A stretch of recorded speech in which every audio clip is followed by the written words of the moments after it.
जय श्री राधा रानी सरकार की, जय श्री कृष्ण भगवान की, जय श्रीमद् भागवत महापुराण की, जय सदगुरुदेव श्री बंसी वाले महाराज की।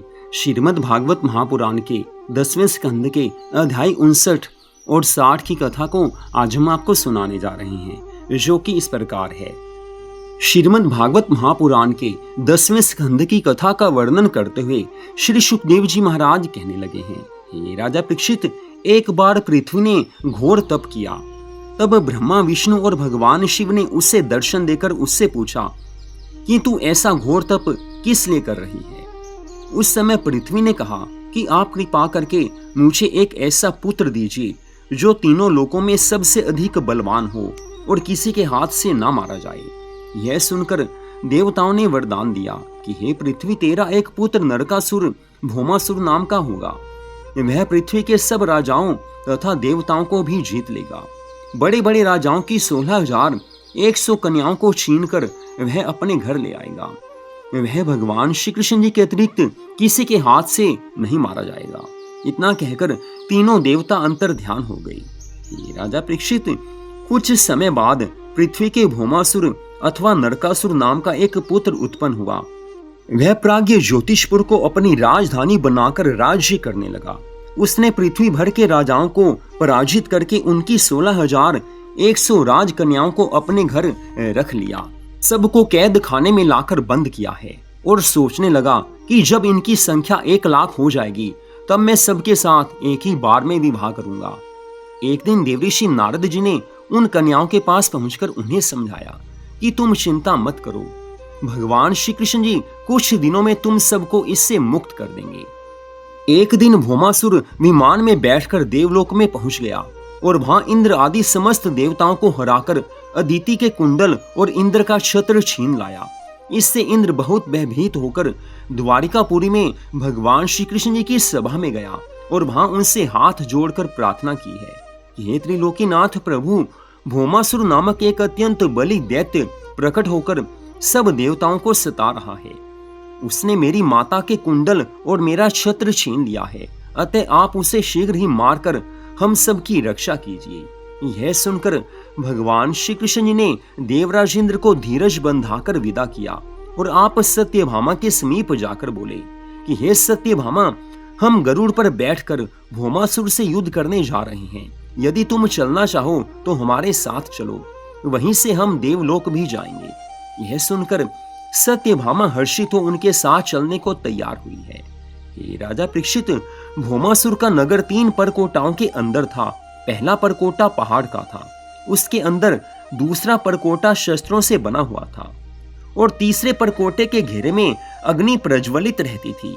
इसलिए भगवान श्री कृष्ण जी ने अपने सुदर्शन चक्र, कौमोदकी गदा और गरुड़ जी द्वारा उसके 3 परकोटों को नष्ट करते हुए जब अंतिम द्वार पर प्रभु पहुंचे तब उसके रक्षकों ने घोर युद्ध करना आरंभ किया है। तब गरुड़ जी ने उन्हें अपनी चोंच के प्रहार से मार गिराया।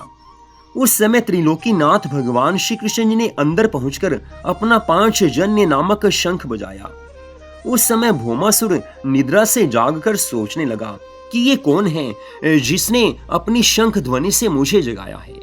उस समय मूर नामक 5 मस्तक वाले एक राक्षस मंत्री ने उसे कहा कि हे महाराज, आप कष्ट न करें, मैं उस शत्रु को जाकर अभी देख लेता हूँ।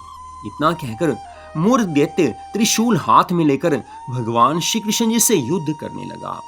त्रिलोकीनाथ भगवान श्री कृष्ण जी ने अपने सुदर्शन चक्र से उसके 500 मस्तक काट दिए हैं। उसी दिन से त्रिलोकी भर में भगवान श्री कृष्ण जी का एक नाम मुरारी प्रसिद्ध हो गया। हे राजन, मूर दैत्य के मरने के बाद उसके ताम्र आदि 7 पुत्र श्री कृष्ण जी से युद्ध करने के लिए अपनी सेना सहित आए। प्रभु ने उनका भी संहार किया है। जब भौमासुर को यह समाचार मिला तब वह स्वयं गदा, त्रिशूल, भूषुंडी आदि अस्त्र शस्त्र साथ लेकर भगवान से युद्ध करने को आया।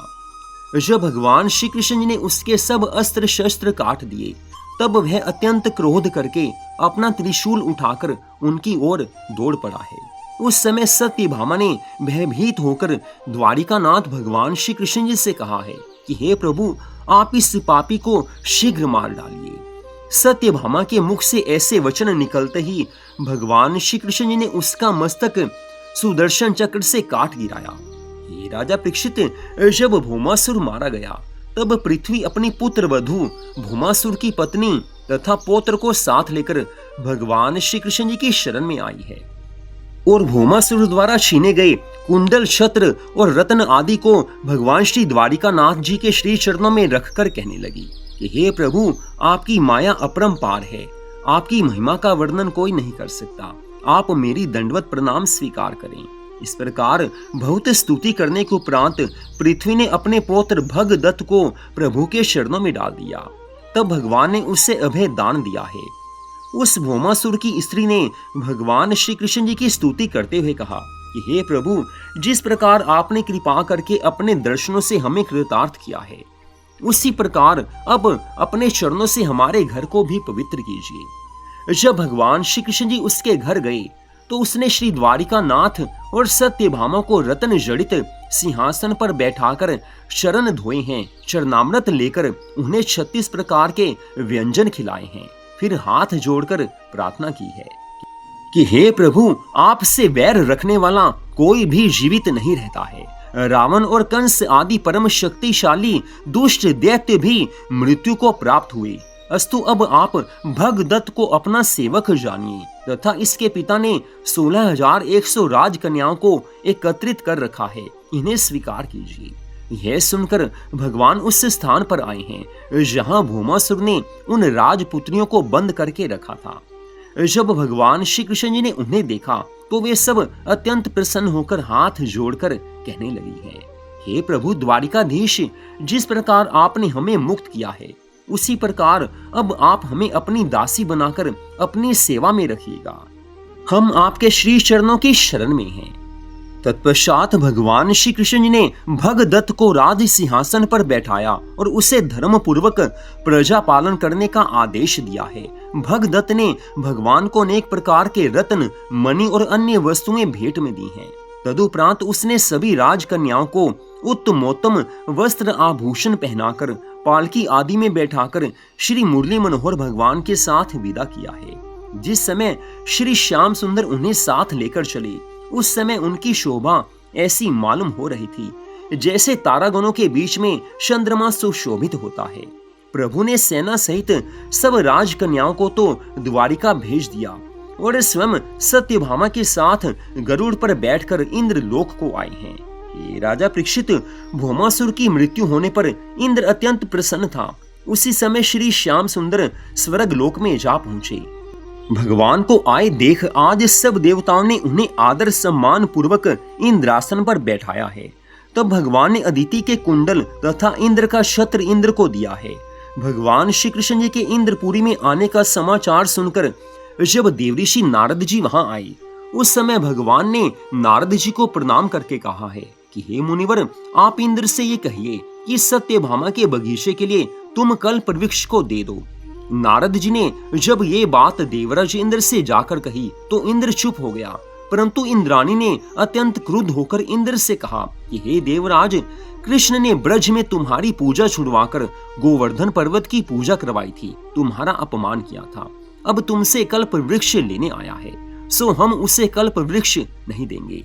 यह सुनकर इंद्र ने नारद जी से कहा कि आप श्री कृष्ण जी से कह दीजिए कि कल्प वृक्ष इंद्रपुरी के बाहर कहीं नहीं जाएगा। इंद्र का ऐसा उत्तर सुनकर श्री श्याम सुंदर ने नंदन वन में जाकर कल्प वृक्ष को उखाड़कर गरुड़ की पीठ पर रख लिया और उसे द्वारिकापुरी को ले चले। यह समाचार पाकर उस समय देवराज इंद्र अत्यंत क्रुद्ध हो ऐरावत हाथी पर बैठ सेना साथ लेकर प्रभु से युद्ध करने के लिए आया है। उस समय देवऋषि नारद जी ने उसे समझाया है कि हे इंद्र, तू अपनी पत्नी की बात मानकर त्रिलोकीनाथ भगवान श्री कृष्ण जी से युद्ध करने के लिए क्यों जा रहा है? क्या तेरी बुद्धि ठिकाने नहीं है? यदि तुझ में इतनी सामर्थ्य थी तो तू भौमासुर को मारकर उससे अपना छत्र और अदिति के कुंडल वापस क्यों नहीं ला सका? क्या तू वो दिन भूल गया जब तू भगवान श्री कृष्ण जी के चरणों पर गिरकर उनसे अपना अपराध क्षमा करवाने गया था? नारद जी ने ज्ञान दिया है। नारद जी के मुख से ऐसे वचन सुनकर इंद्र ने समझा है कि हाँ, मैं गलत कर रहा था। युद्ध का विशाल त्याग कर इंद्र अपने घर वापस लौट आया है। और उधर भगवान श्री कृष्णचंद्र जी ने द्वारिकापुरी में पहुंचकर कल्प वृक्ष को सत्यभामा के आंगन में गाड़ दिया। तत्पश्चात प्रभु ने राजा उग्रसेन की आज्ञा लेकर उन 16,100 कन्याओं से विवाह किया है, जिन्हें भौमासुर ने कैद करके रखा था। वे सब स्त्रियां 8 प्रहर भगवान की सेवा किया करती थी। इससे आगे की कथा का वर्णन करते हुए श्री सुखदेव जी महाराज कहने लगे हैं, हे राजा परीक्षित, एक दिन भगवान श्री कृष्ण जी रुक्मणी जी के महल में बैठे हुए थे। सब और रतन जड़ित बंधनवारें लटक रही थी और पारिजात के पुष्पों के तुरन अपनी सुगंध बिखेर रहे थे। हे राजा परीक्षित, उसी समय रुक्मणी के मन में अहंकार उत्पन्न हो गया कि मैं सब स्त्रियों में सबसे अधिक सुंदर हूँ। इसी कारण प्रभु सदा मेरे ही पास बने रहते हैं। लेकिन प्रभु तो अंतर्यामी हैं। प्रभु ने आज रुक्मणी के मन की बात को जान लिया है। तो प्रभु ने उस समय रुक्मणी से कहा है, श्री श्याम सुंदर भगवान ने रुक्मणी से कहा है कि हे रुक्मणी, तुम राजकन्या हो, इसलिए तुम्हें मेरे साथ विवाह करना उचित नहीं था। विवाह वैर और प्रीति अपने समान वालों से ही करनी चाहिए। सो तुम तो एक राजा की कन्या हो और मैं राजा उग्रसेन का सेवक हूँ। मैं जरासंध के भय से इस टापू में भागकर छिप रहा हूँ, जब से कोई श्रेष्ठ कर्म भी नहीं किया है। इसके अतिरिक्त जो कोई मुझसे प्रीति करता है, मैं उससे विरक्त और निर्धन बना देता हूँ। इतने पर भी तुमने चंदेरी के राजा शिशुपाल से विवाह न करके मुझे स्वीकार क्यों किया? मैं तो वृंदावन में गौओं को चराने वाला एकमात्र ग्वाला हूँ। मुझसे विवाह करके तुमने अपने कुल में कलंक क्यों लगाया? वह तो प्रभु ने मेरी लाज रखी कि जो मैं बलराम जी के पराक्रम से सब राजाओं को हराकर तुम्हें ले आया। अब यदि तुम चाहो तो मुझे छोड़कर अन्य किसी राजा से विवाह कर सकती हो। हे राजा परीक्षित, श्री श्याम सुंदर जी के श्री मुख से ऐसे कठोर वचन सुनकर रुक्मणी रोने लगी हैं। जब भगवान ने देखा कि रुक्मणी अपने प्राण त्याग देना चाहती है, तब उन्होंने बड़े प्रेम से उठाकर उसे अपनी सेज पर बैठाया है। चतुर्भुजी स्वरूप धारण करके एक हाथ से उनके बाल संवारने लगे, दूसरे हाथ से आंसू पोंछने लगे हैं। जब रुक्मणी का चित्त कुछ ठिकाने हुआ तो प्रभु ने कहा कि हे प्राण प्रिय, मैंने तो तुमसे मात्र हंसी की थी, परंतु तुमने तो सच ही मान लिया। अब तुम सोच त्याग दो, मन में धीरज धारण करो और मुझसे हंसकर बोलो। ऐसे वचन सुनाकर रुक्मणी जी को आज भगवान ने प्रसन्न किया है।